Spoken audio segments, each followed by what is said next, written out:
Good morning and welcome to our session. We called it the protection of critical infrastructure, how to provide, on one hand, technological stability, on the other hand, security of the oil and gas industry. The progress that has been achieved by the oil industry is very impressive, and right now we work with digital assistance already, and we already can manage digital processes at remote industrial facilities.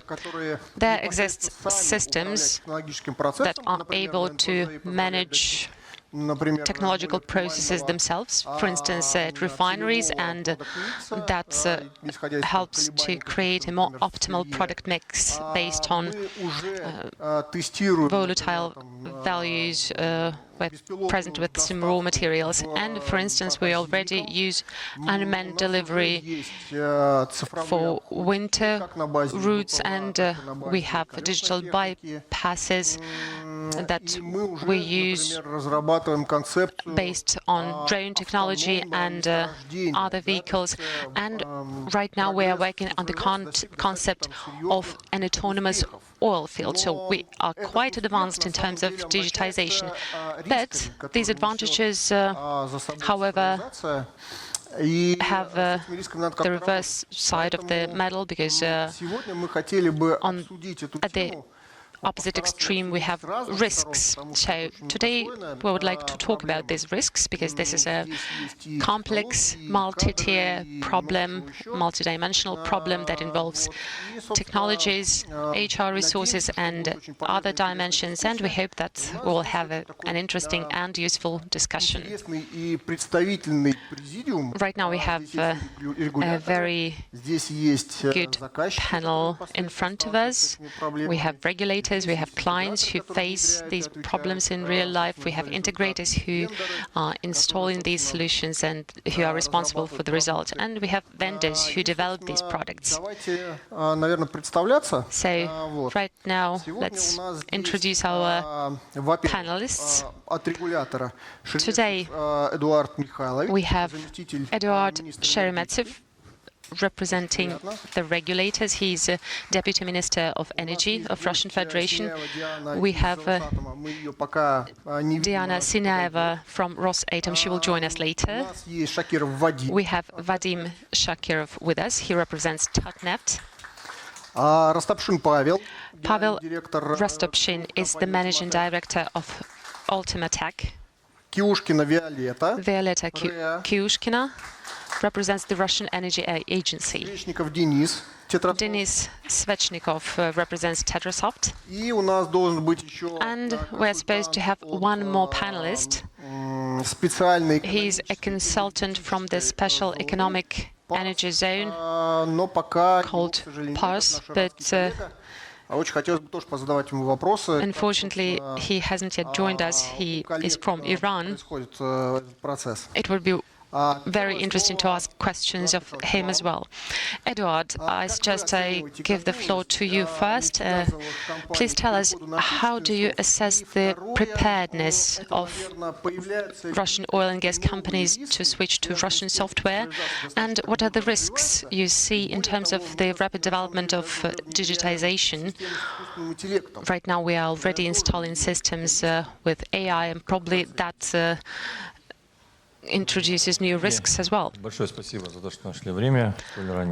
Good morning, dear colleagues. Thank you for being here, for finding the time to visit this event.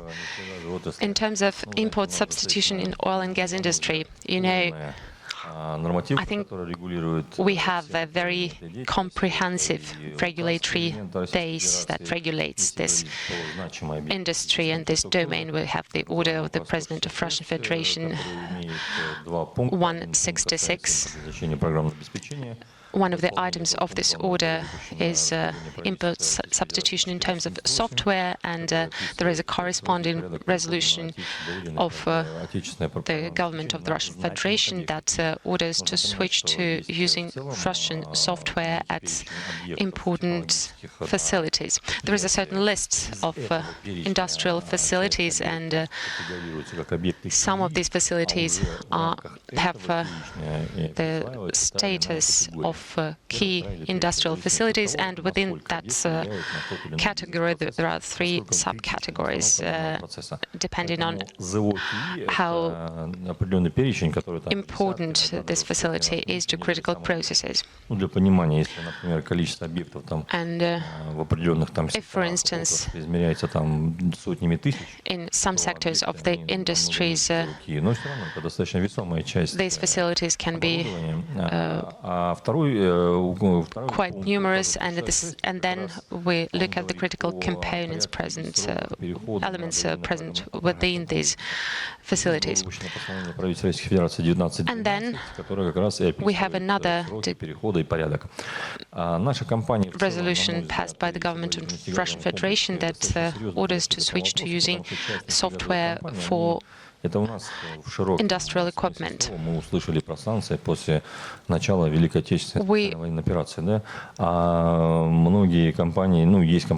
We experienced sanctions after the beginning of the special military operation, and however, other companies were actually facing this kind of problems since 2014. So it has been a while for them. Last year, in oil and gas industry, slightly more than 90 million rubles was spent on software. We have 80 to 90% of software being Russian-made in terms of what we use, and not all the companies are ready to switch to using Russian software depending on their budgets. And in some cases, there are issues with renewing their licenses. Approximately 35 billion rubles was spent to buy software with Russian components. We also monitor this situation, and indeed colleagues see to it that the software they buy is registered in terms of the register with the Ministry of Industry and Trade, and all the large companies that are listed in the lists that are listed by the government. They get their development strategies approved by the Ministry of Digital Technologies, and that strategy actually covers technological processes, economical processes of these organizations, and I think, yes, that our colleagues indeed take these aspects very seriously. Talking about AI, you mentioned it.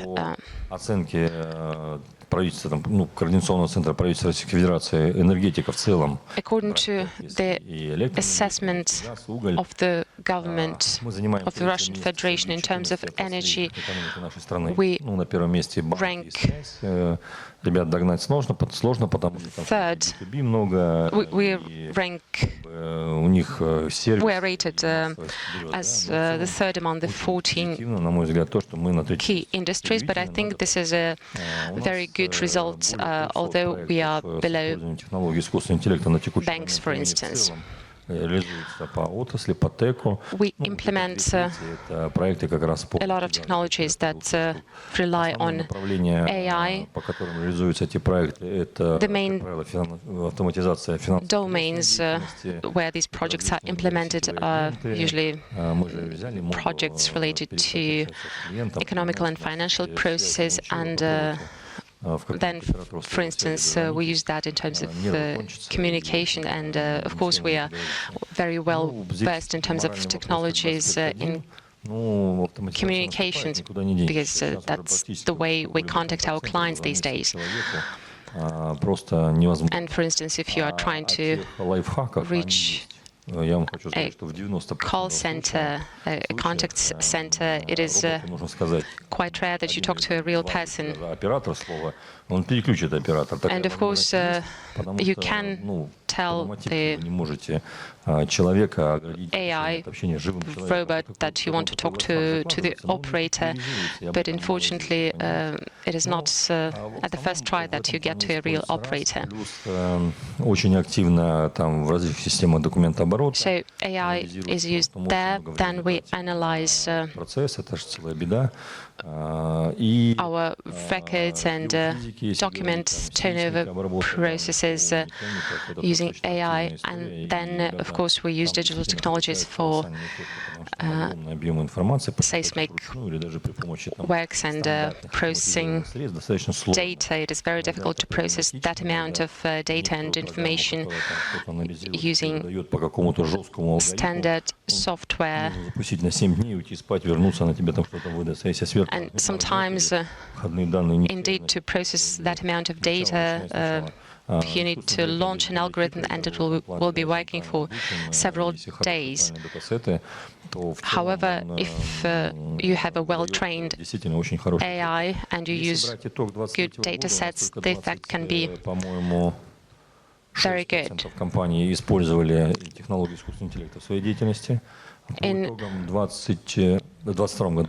In 2022, 6% of companies used AI. In 2023, this percentage augmented to 41, and in 2024 it was 54 already.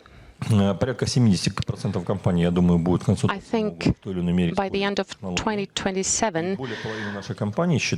approximately 70% of companies will be using digital technologies and AI, and the majority of them are sure that AI will boost their efficiency. But of course, with the development of technologies, the level of risks grows as well.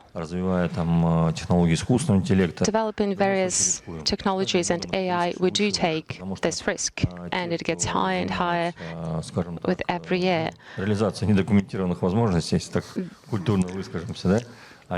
Because there are those who act maliciously dealing with these technologies, and they also develop their skills, they develop their very special competencies to do what they do.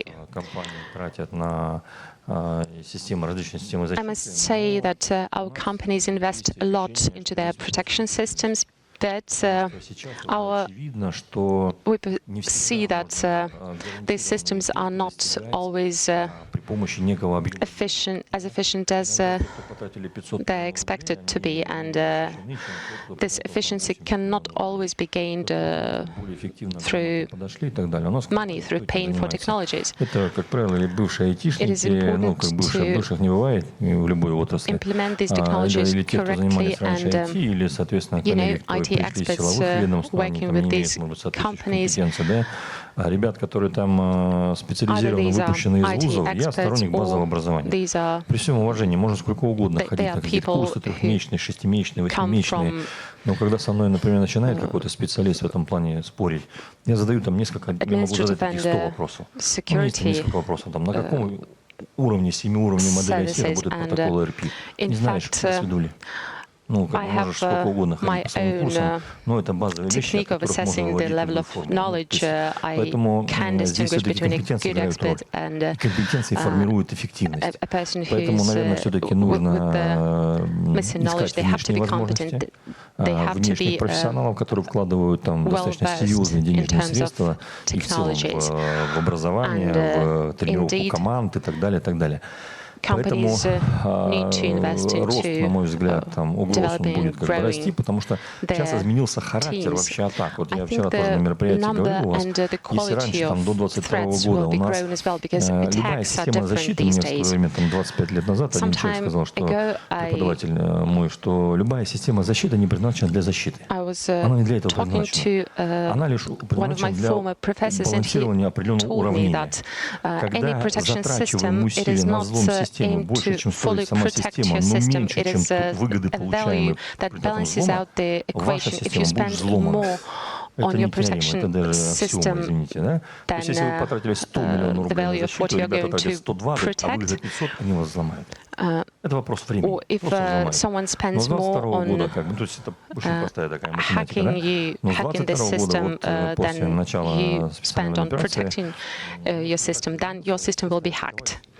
по политическим мотивам, потому что Right now, the type of attacks that we see is different because я думаю, здесь нам нужно более people attack systems избирательными, driven when they're driven by political motives.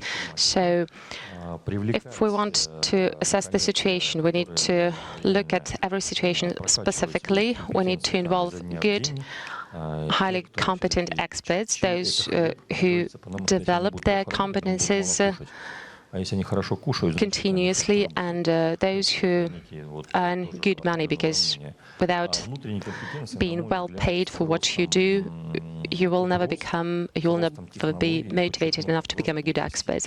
With the growth of technologies, the number of threats will be grown as well. Protection will be evolving as well, but everything evolves in parallel. It's like with bacteria and viruses. We people cannot invent any new thing here in this world because we all come from nature and we mimic nature in the things we create. That's how we live, and you can always draw parallels between these processes. So the company's own competences will never be enough to ensure full protection. You need to have external experts coming in. And we will come to a stage when the assessment of the system efficiency and effectiveness will be necessary. Without that, it will not be possible to function. Without that, you will be continuously facing the risk of losing your system completely overnight. So I think it is a very important topic. I think it is of critical importance, and we need to continue developing it. Thank you. Thanks so much. Well, I think our industry could actually catch up with telecom because we, in a way, are initiating the changes that we observe. Telecom, we do use channels of communications, and these technologies, the technologies we use, they develop in other industries as well. But we're okay with where we are. Violetta, I would like to ask a question of you. As a Russian energy agency, analyzing the processes, you can observe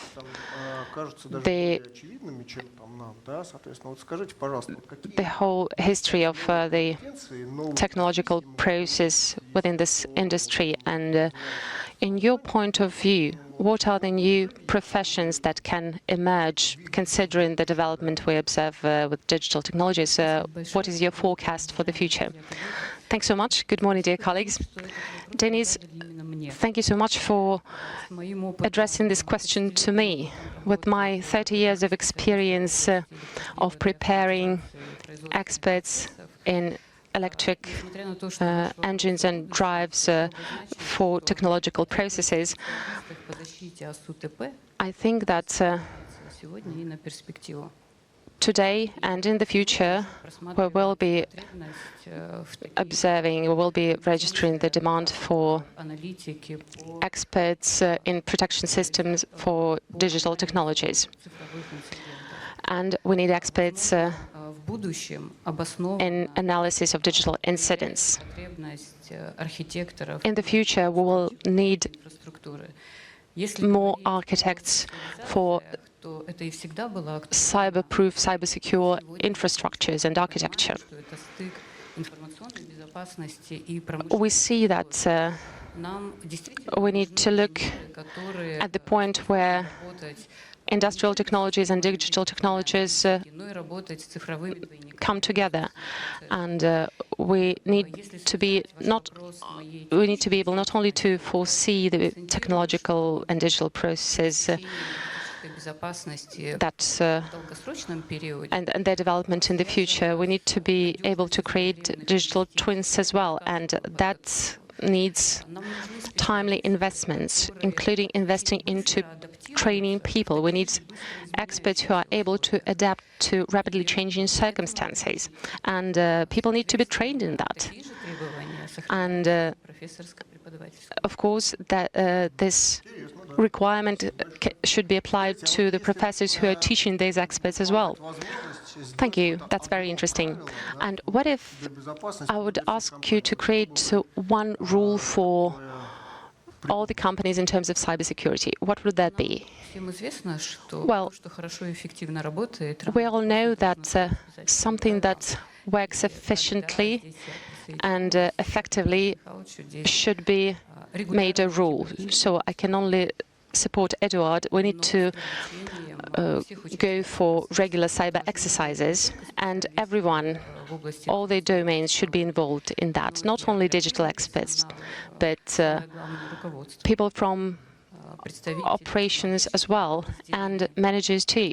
Внедряя информационные технологии, мы затрагиваем все-таки аспект изменений. Using digital technologies, we create changes. And we know that the biggest difficulty in managing changes is to make people accept these changes. They need to be able to respond to incidents in a correct way. If we look at the statistics of reliability of systems, you will see that human errors is the cause of the majority of incidents. And during cyber exercises, you can detect vulnerabilities of the system, and you can also detect the vulnerabilities and weak points of people interacting with the system. In 2021, the Russian Energy Agency launched basic and general training courses on cybersecurity, on information security, and today we review these programs and add more details to these programs. But what we aim to do is to make people think about how protected they are from cyber attacks and be more aware of their digital literacy and digital protectedness. And can you tell me, digitalization, is it good or bad? Is it possible that digitalization makes things more difficult? More challenges arise, more issues arise related to the interaction between humans and the new technology? Or do you think digitalization can help, including in the incidents that you described? The IT in itself is a tool. By implementing any tool, it all depends on how you implement it and how you use it.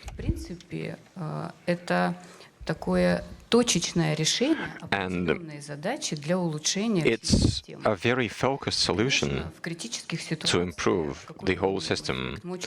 In critical situations, the effect is such that we can get the necessary information working with big data sets. We can see coordinated efforts using such systems.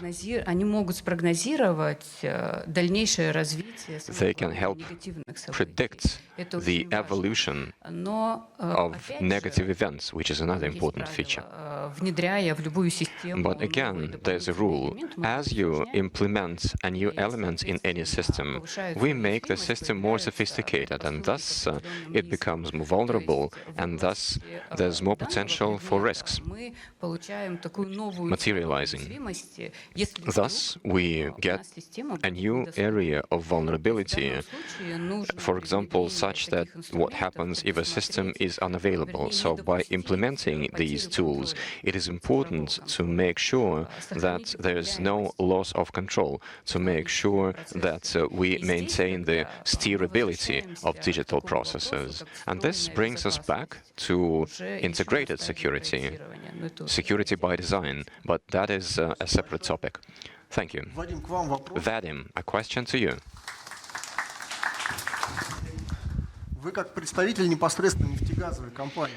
As someone coming from an oil and gas company, what's your situation with cyber attacks? How more frequent they have become, if that is the case? How more sophisticated they have become? And an important topic that has been raised is HR, staffing policy. So what do you think about it? And perhaps maybe some ideas, some life hacks for other companies so they could leverage your experience. Well, HR is important not just for energy, it's important for any industry. As far as the attacks are concerned, yes, they have become more frequent, and since the beginning of the special military operation, the attacks happen left and right. And some of the attacks now have a political component. As for staff training and the qualification of personnel, we understand that we live in an era of digital transformation. And the digital transformation is something that the business wants to drive efficiency, and this leads to process automation. In the manufacturing context, SCADA is still there, and automation of processes leads to the situation when incidents in those areas become quite sensitive. Talking about legislation about critical IT infrastructure, there's a scenario that includes human casualties.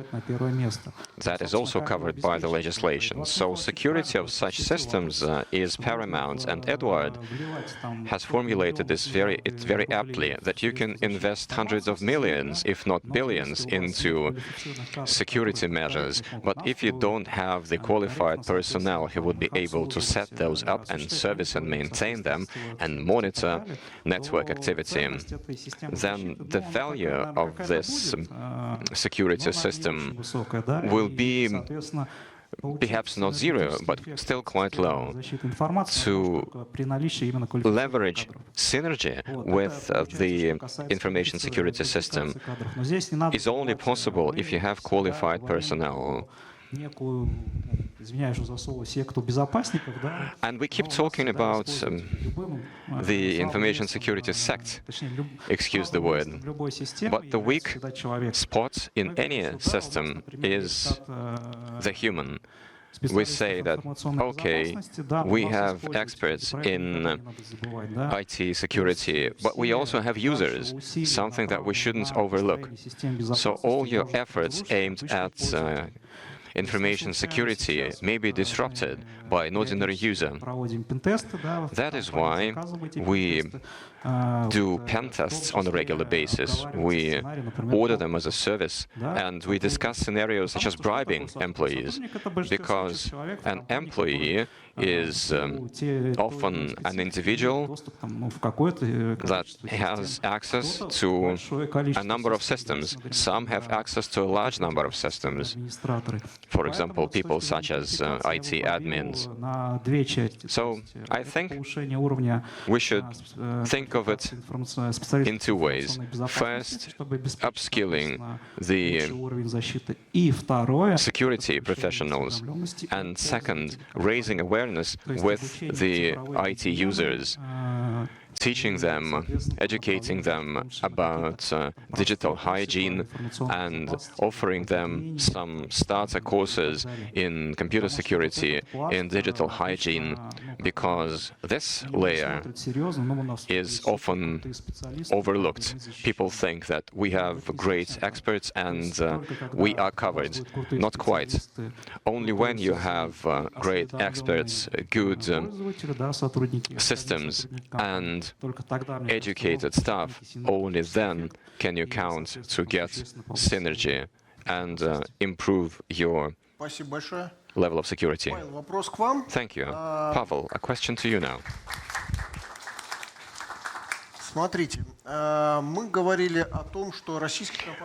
We have been talking about Russian companies transitioning to Russian-developed software. We have discussed major investments, including in information security. In your group of companies, you have development, you have the vendor business, and you have integrator business. So I guess you can see this issue from multiple angles. In your view, what are the main challenges in information security now? Thank you, Denis. I wanted to start with some fun. Well, everyone knows that security in industry is segregation of environments, and it's the first time that I see an audience like this, with 100 people in one part and some 70 people in another part. But those environments, not only have they to be segregated, but they have to be segregated by next-generation quality firewalls. And I understand that we have simultaneous interpretation, so we can do some polling. So, by show of hands, what do you think is more important? Innovative solutions that help manage manufacturing and your industrial processes competently. So what is more important, do you think? Innovative solutions or the security of those solutions? Who thinks that innovative solutions are more important? Please raise your hands. Okay. Видимо, вопрос не очень был понятен. А кто за безопасность? And who thinks that security is more important? Так, все понятно. Okay. Сессия positive, форум positive. Okay, this is a positive technologies forum after all. Everyone supports security. Спасибо большое. Thank you. На самом деле, вот начиная ответ на вопрос. Answering your question. В сессиях, где говорят по-честному про промышленную эффективность, голоса бы распределились, наоборот. People honestly talk about industrial effectiveness. I think the distribution would be the opposite. People would say that we want to achieve effects in manufacturing processes. Если все вы сделаете очень безопасно, то ничего не внедришь. So if we make everything secure, you wouldn't be able to implement anything. And this has been the thinking of those who are responsible for operating efficiency. SCADA, AI, I don't even mention. Я немножко так провоцировать стал, немножко. But I'm only offering you a little bit of provocation. На самом деле, за последние несколько лет But in the past few years, there has been a quality shift in the intermingling of those two worlds, because those who are responsible for information security, including in the industry, they started helping and going hand in hand with those who develop and implement. И мы год назад, может быть, около года назад, сделали исследование. A year ago, we did a study, a joint study, Ultimotech, Positive Technologies and Aquarius, on input substitution in SCADA systems and the security of SCADA systems. And I must say that oil and gas is leading by a very substantial margin in terms of environment segregation, firewalls, intrusion detection systems, and in some systems it's is better than all other industries by a factor of 3. Тоже высокие параметры, но In много other industries, such as есть coal и production, российское, coke скажем. production, Но это etc. объективно сильно более серьезное отношение, чем So, в objectively, других отраслях. this industry demonstrates a much more mature approach than other industries, such as Хотел уколоть сейчас металлургию, metal and просто mining, смотрю for в example. такие And I don't want to которыми могу поделиться. hurt the metals and mining, Результат мы but делали его вместе с looking at the Минпромторгом, это numbers, and I can share the numbers during the break if you're interested. We've done some 100 компании из открытых источников и данных Минпромторга. interviews, and we have analyzed a few hundred companies together with the Ministry for Industry and Trade. Чтобы не давать ненужной пищи, кому не нужно. Вот, поэтому продолжая отвечать на вопрос. So continuing to answer your question, Стало гораздо больше пересечения этих миров. these two worlds И управления. now intersect, overlap much better. I mean, cybersecurity and automation. Еще хочется отметить тему стыка импортозамещения и And also I want to talk about the производственные системы. Это системы с interaction between import substitution and information security. Industrial systems have quite long service times, 20 years, 40 years. импортозаместить невозможно. So you can't substitute everything. Есть основные усилия по импортозамещению Most efforts in import substitutions сделать это в момент in в момент строительства.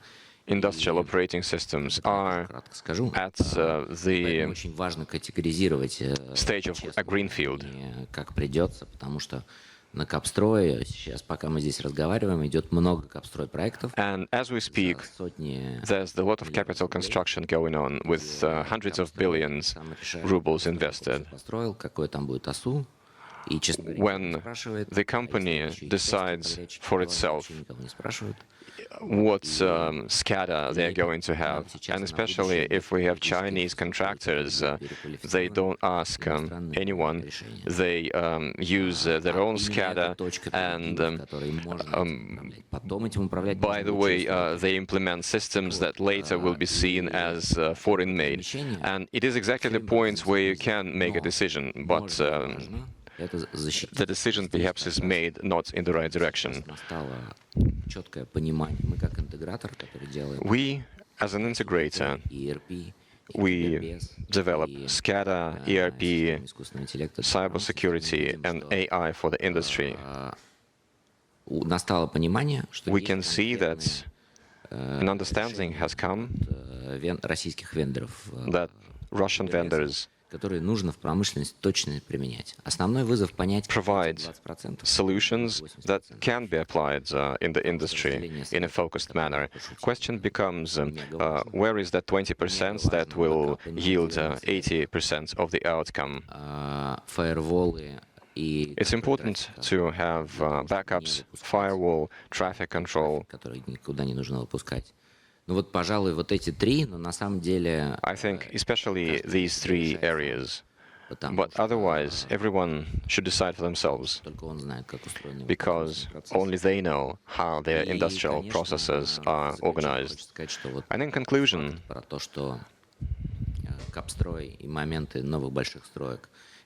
fact that new capital construction and major capital projects is the inflection point where we should call for implementing Russian solutions is really key. I did talk to Chinese contractors for hundreds of billions of rubles. I asked them, what will you be installing?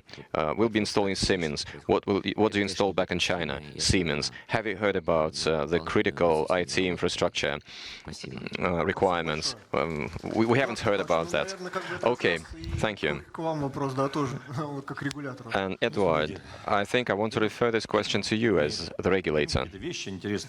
Well, we talk about some interesting things, but if we recall the times, задумал с мамкой, они завестили им сына или дочь, это было очень давно. а кто-то уже даже гробовой паспорт получил, но все равно это было намного раньше.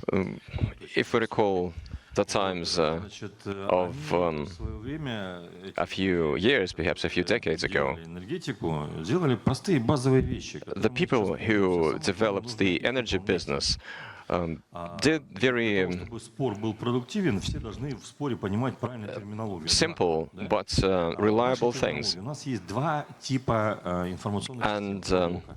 Первый это there are two types of IT systems. There are corporate systems that ensure the operations of a company, the accounting, the HR system, the record keeping of the company's various assets. That's one type.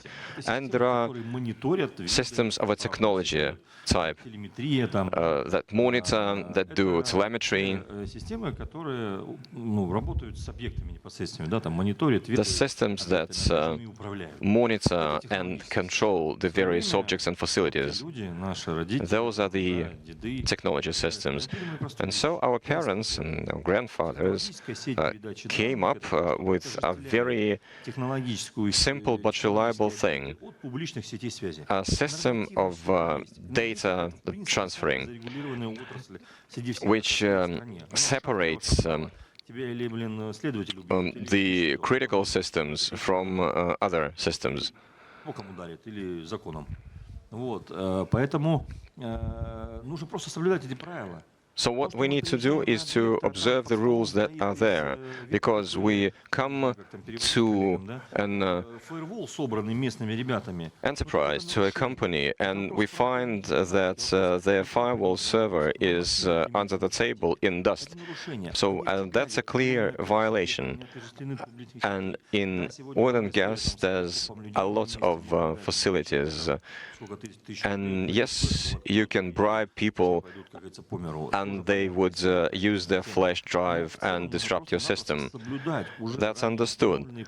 But it's simply about observing the rules that are already there. Further on terminology, there's import substitution, there's import independence, and there's technological leadership, the next step. It's not that we have to substitute everything to ensure security in the right way, but we've got to understand that technology leadership cannot happen in a single country. We've got to understand that we should work together with other friendly states to exchange technology, to exchange approaches, to share what we have and cross-pollinate together with our partners. So trying to achieve 100% import substitution, that we can do everything on our own, bake the bread and make shoes, well, it's a good story, but I don't think it is not possible to do everything on your own. So I think that we should, as I said, observe what has been developed before us. And second, we don't want to aim for the things that we won't be able to reach, because we will find ourselves to be short of funds and short of competences. Rather, we want to engage other participants, international partners, to come up with common approaches. We heard a good example about China, but if China makes a decision in a couple of days, they will have, instead of plain vanilla Siemens, China Siemens.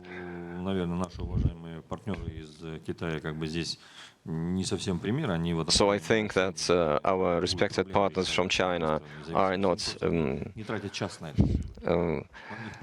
a good example here. They just don't want to waste their efforts to replace Siemens, but if needed, they will do it very quickly. Thank you. Yes, it's clear that there will be a lot of contractors from China. It's just that the capital construction that is currently ongoing, it would be better if for critical IT infrastructure they used Russian-made products. If anything, to support Russian companies that develop SCADA products, to let them operate at least in the domestic market. Thank you. Dennis, a question to you. We have now talked about communication channels and information flows. What are the international practices? And how can we use them to improve our situation? Thank you for the question, Dennis. Quite an exciting one. I wanted to perhaps clarify a little bit. We are talking about SCADA, we are talking about the energy industry. These are quite large industries, quite well established, and I agree that the colleagues before me spoke that we've got to do segregation, segregate into areas, and there have been some good practices of Soviet times. But this sector is already well established and is so much regulated by the international community that offering some additional cybersecurity criteria is not reasonable. The colleagues before me formulated it very well, that we've got to use what's already there. In oil and gas, in midstream and downstream especially, which is transportation and refining, everything is arranged quite nicely, but people seem to overlook that we also have upstream, the oil production. And in production, currently, neither the international community nor Russia seem to have enough or sufficient competences in creating secure protocols and secure perimeters in remote facilities. The level of digital maturity on a well pad in the Arctic somewhere, where you have a drilling machine, remains very much at the level of 1960s. Because people there have the psychology that I am the powerful individual that produces oil for the country, and I'm good as I am.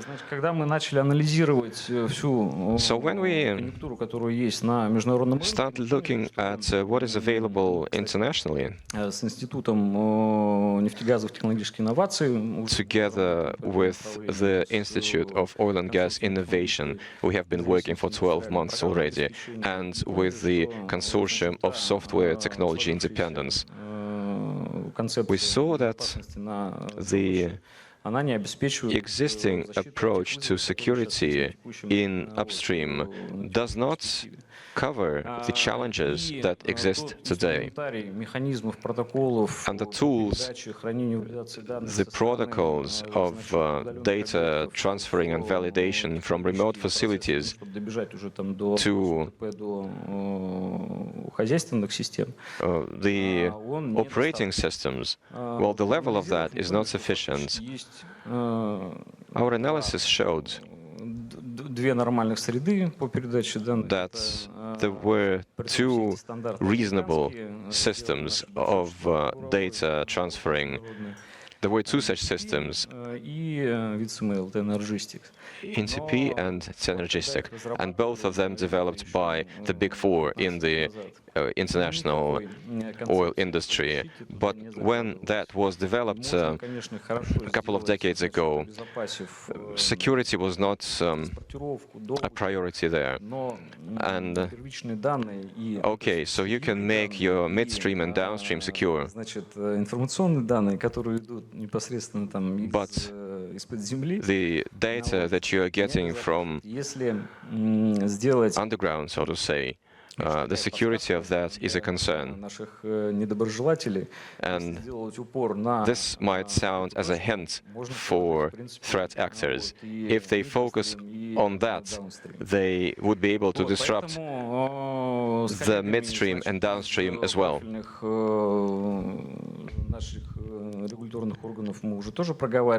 And we've had discussions of this with our regulators, and we've looked at international best practice in data transfer. And we start leveraging those based on the modern day's challenges. What I'm saying is that we don't want to just replicate what exists overseas, because not all countries have the same level of sanction pressure as us and our partners. But the point is that we can implement this practice in technology leadership and leverage this experience and take it forward in the international market. A couple of weeks ago, there was a major oil and gas forum in Tehran. And the solutions that we demonstrated there, Russian-made solutions made in an environment of international sanction pressure, were very much of interest to countries such as Iran and Oman and the Middle East and Africa. We understand that if we use international technology with their security solution, if we don't think about our own national security, then at some point in time, those solutions may be simply disabled. And we will be losing a lot of budget revenue. So I would like to call on you once again to not just think about security of today, but also to think a couple of steps ahead, and perhaps so that later we could also work internationally. Thank you.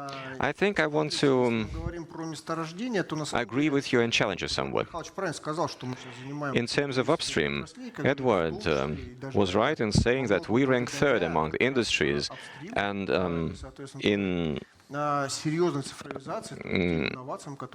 to a large extent, thanks to upstream and thanks to an innovation that we are seeing in the oil fields and in quite remote oil fields, for that matter.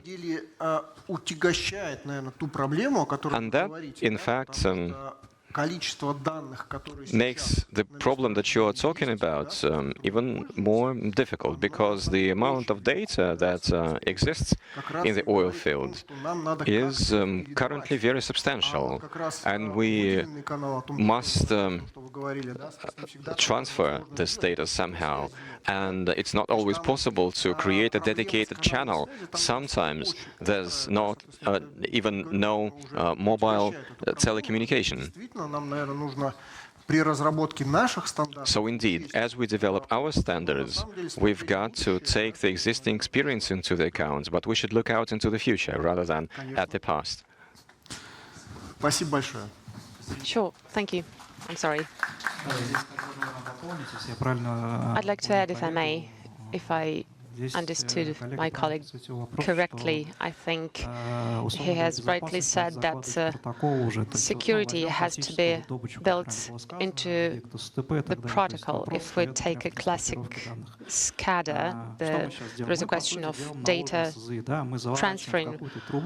Right now, we are trying to create protection above the existing infrastructure and build firewall and implement other measures. But I think that the protocol itself has to have secure features providing security. For instance, for phone communication, we had X5 protocols, and they were created a long time ago. And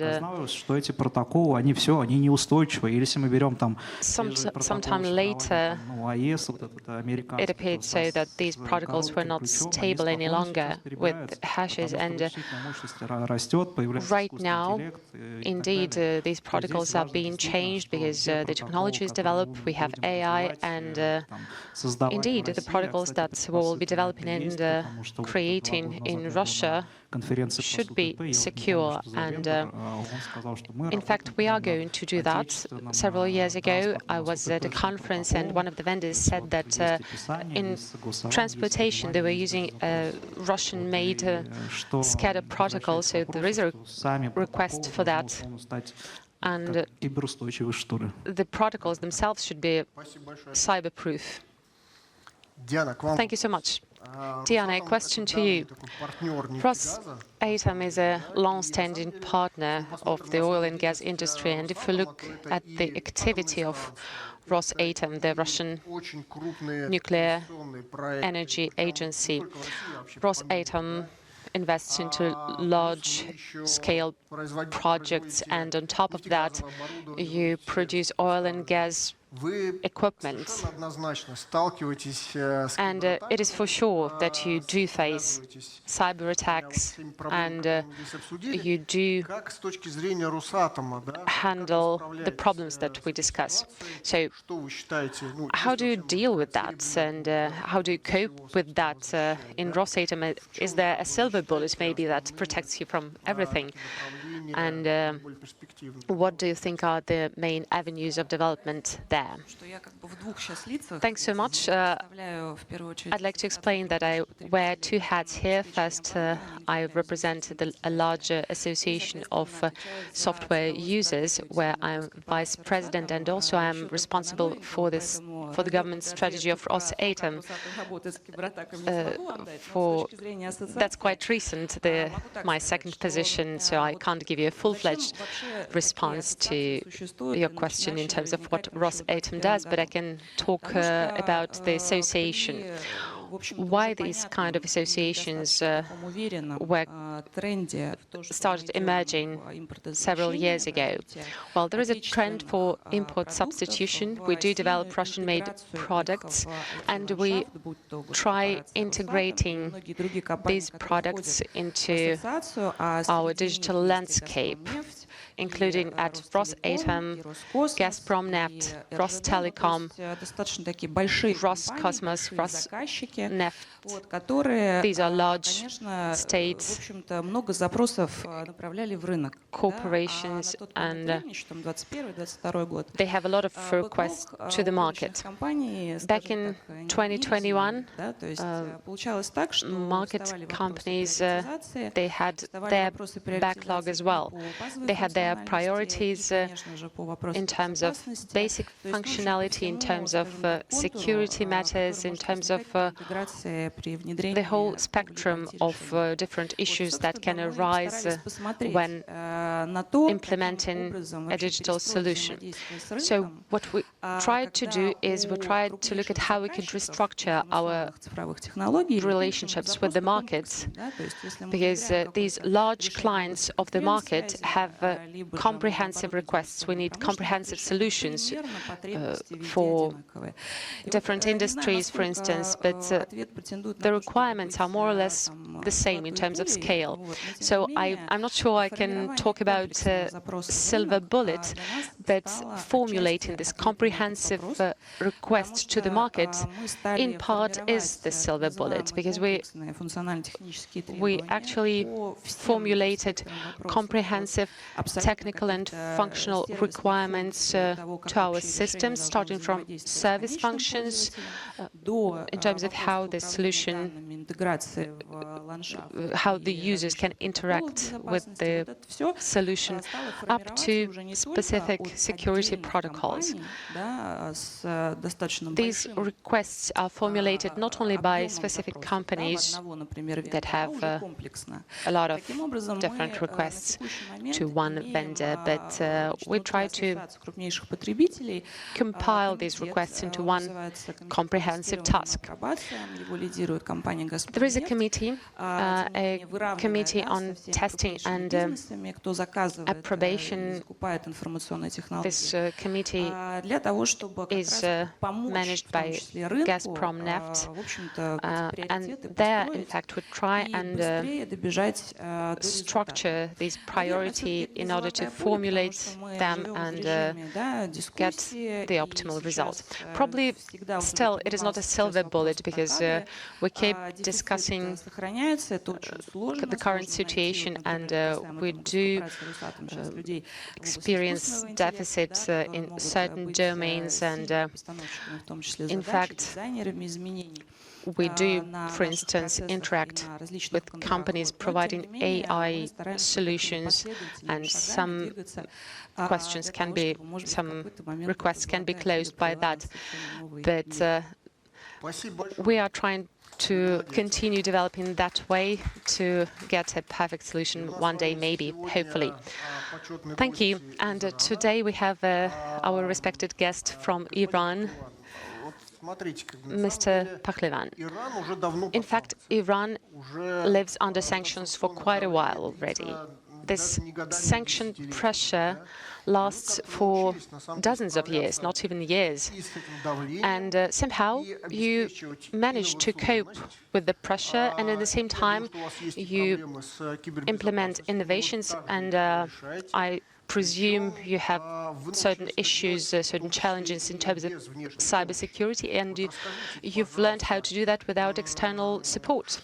So could you please share with us what you could share with us that in terms of what we need to take into consideration in terms of communication channels, AI, cybersecurity, training of IT experts? Where do you see you have successful solutions that could be implemented here? Okay. In Iran, we have a very experience about that. Remember about the Stuxnet. We believe that the Stuxnet in 15 years ago has happened and will be happening again. And we don't remember. We remember that we have paid expensive experience. For this reason, we do many things, many secure things for industrial security. For example, we limit access in IT and OT, and we have controlled communication between them with firewall, SIM, and anything, and use many brand of countries, like Siemens, like ABB, like Yokogawa, Hima, and many brand of many countries. Multi-branding is one of the security things that when you use just one brand, you very depend of this brand. But when you use many brand of many countries, you can save some section of your networks. And separating network is very important. Separating network between IT and OT. Most of attacks, it's from the IT to OT, okay? And communication between them is untrustable.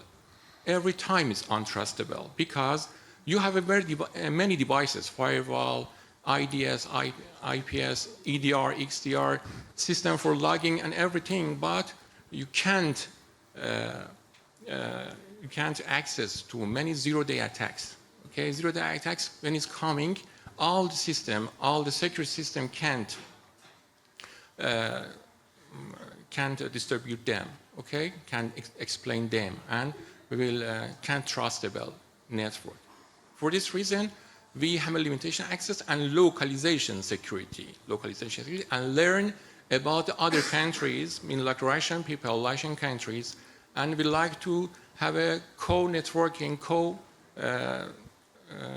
communicating for Russian countries, Russian companies, to have a solution and learning from them to have explain about how secure the Russian people do that, okay? And limitation access for us is very useful because after the Stuxnet, we understand the human factor is very important. Human factor or human element for us, we understand that the users can't understand and can't learn very well when you say about how to secure yourself, how to do secure and anything else, but we training them. We establish the training in the people, the personnel, with another countries, and our experience in other countries. And all of things is our experience about how to secure OT networks. And we don't have just the industrial network in oil and gas. We have the industrial network in railways, in airport, in airline, and everything else. And we don't want to disconnect the services for the people. It's very important.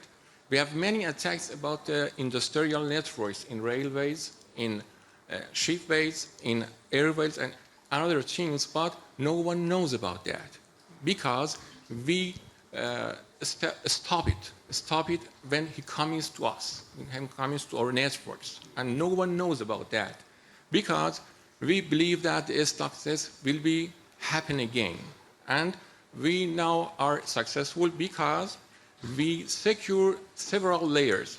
In physical layers, many physical layers we have and secure them at the network layers and then next application layers. And in the application layers and network layers, we use about another country's knowledge. And knowledge sharing is very, very important for us, and we use about that. And we can share our experience to another country. Thank you. Спасибо большое. На самом деле вы затронули Well, in fact, you touched upon a very important matter, which is international cooperation. У нас есть достаточный набор, ну или достаточное We количество do have a certain number of friendly countries совместно with разрабатывать whom серьезные we could продукты. go for development of very serious, important products, and we could open up each other's markets towards each other in order to exchange these products for common success. Thank you so much. Осталось Dear colleagues, we have 15 минут, и 15 мы можем more принять minutes, несколько so we can take вопросов из зала. several questions from the audience. Добрый день. Вот мне нравится, все Good morning. поднимают вопрос обучения кадров. What I like is в that университетах everyone именно talks как about training конференциях experts эксплуататоров, но никто не поднимает in вопрос обучения implementation and производителей using прекрасных systems, импортозамещаемых but средств. no one is talking about такое. training developers of these Russian-made Как часто через вой software, ОСТП в защищенном especially исполнении по developers документации of вы SCADA. встречаете. Это слезы. Тот же Митран. How often did you experience issues with that?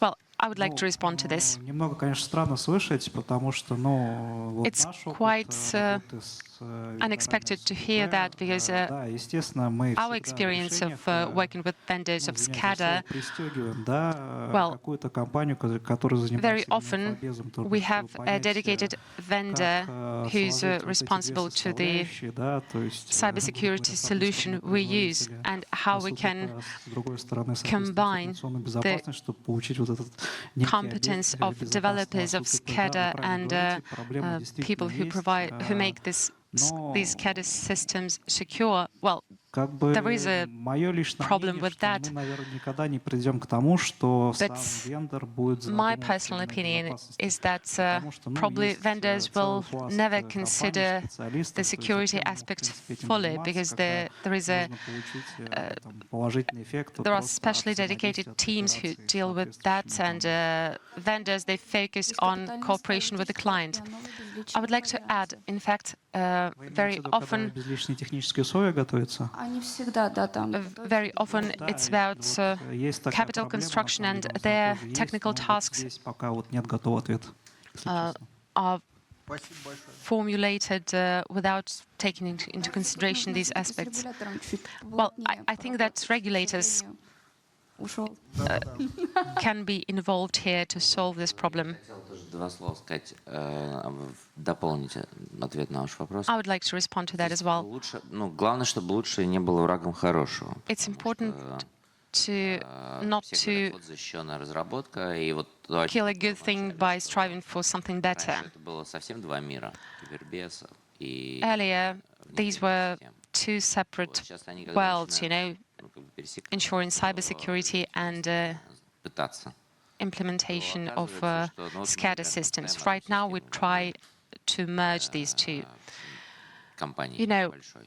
just let's imagine Система we are делает implementing a SCADA system in a large company to manage mining in real-time mode.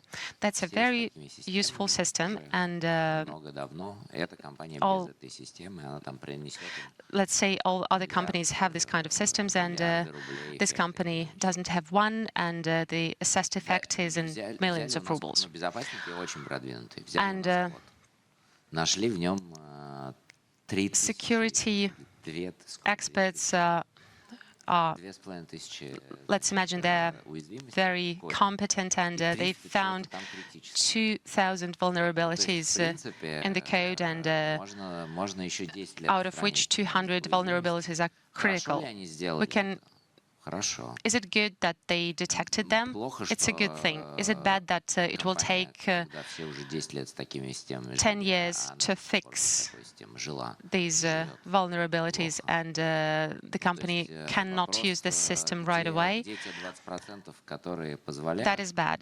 So the question is, where is that area that allows you to use these systems? I think it's important to improve cooperation, collaboration between these two teams. We learn and we become better and better in how we can work together to make our systems effective and safe. Коллеги, еще вопросы? Colleagues, more questions? Ну, видимо, вопросов нет.